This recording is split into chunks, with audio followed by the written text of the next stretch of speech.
തണ്ടപ്പേര് certificate നൽകുന്നതിന് 5 ലക്ഷം രൂപ കൈക്കൂലി വാങ്ങാൻ ശ്രമിച്ച സ്പെഷ്യൽ വില്ലേജ് ഓഫീസർ അറസ്റ്റിൽ. Thrissur Punnayurkulam special village officer TV വിനോദാണ് പിടിയിലായത്. പരാതിക്കാരൻ അറിയിച്ച വിവരത്തിന്റെ അടിസ്ഥാനത്തിൽ വില്ലേജ് ഓഫീസിലെത്തിയ വിജിലൻസ് സംഘം വിനോദിനെ കസ്റ്റഡിയിലെടുക്കുകയായിരുന്നു.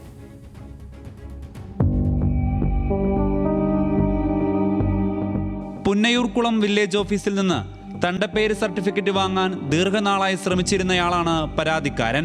നിയമ തടസ്സങ്ങളൊന്നും ഉണ്ടായിരുന്നില്ലെങ്കിലും പരാതിക്കാരന് സർട്ടിഫിക്കറ്റ് അനുവദിക്കപ്പെട്ടില്ല. ഇതേ തുടർന്ന് സ്പെഷ്യൽ വില്ലേജ് ഓഫീസർ TV വിനോദിനെ കണ്ട് പരാതിക്കാരൻ സംസാരിച്ചതോടെ കൈക്കൂലി ആവശ്യപ്പെടുകയായിരുന്നു. ആദ്യം 5 ലക്ഷം രൂപയും പിന്നീട് 2.5 ലക്ഷം രൂപയുമായി കൈക്കൂലി തുക നിജപ്പെടുത്തി. ഇക്കാര്യം പരാതിക്കാരൻ വിജിലൻസിനെ അറിയിച്ചു. പിന്നാലെയാണ് സ്പെഷ്യൽ വില്ലേജ് ഓഫീസർക്ക് പിടിവീഴുന്നത്.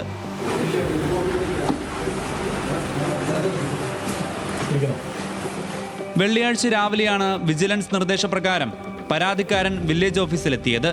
50,000 രൂപ നൽകിയെങ്കിലും സ്പെഷ്യൽ വില്ലേജ് ഓഫീസർ കൂടുതൽ തുക ആവശ്യപ്പെട്ടു. ഇതെല്ലാം പരാതിക്കാരൻ മൊബൈലിൽ പകർത്തുന്നുണ്ടായിരുന്നു. തെളിവ് സഹിതം എല്ലാ കാര്യങ്ങളും വിജിലൻസിനെ ഏൽപ്പിച്ചതിനു പിന്നാലെ വിനോദിന് പിടിവീണു. വില്ലേജ് ഓഫീസിന്റെ മുകൾ നിലയിൽ ഭക്ഷണം കഴിക്കുന്ന മുറിയിൽ നിന്ന് പണം കൂടി കണ്ടെടുത്തതോടെ വിനോദിന്റെ അറസ്റ്റ് രേഖപ്പെടുത്തി. വില്ലേജ് ഓഫീസിൽ വിവിധ ആവശ്യങ്ങൾക്കായി എത്തിയവരിൽ നിന്ന് മുമ്പും വിനോദ് കൈക്കൂലി ആവശ്യപ്പെട്ടിരുന്നതായാണ് വിവരം. തൃശൂർ വിജിലൻസ് DYSP ജിം പോളിന്റെ നേതൃത്വത്തിലുള്ള സംഘമാണ് വിനോദിനെ നിരീക്ഷിച്ചതും അറസ്റ്റ് രേഖപ്പെടുത്തിയതും. ന്യൂസ് മലയാളം, തൃശൂർ.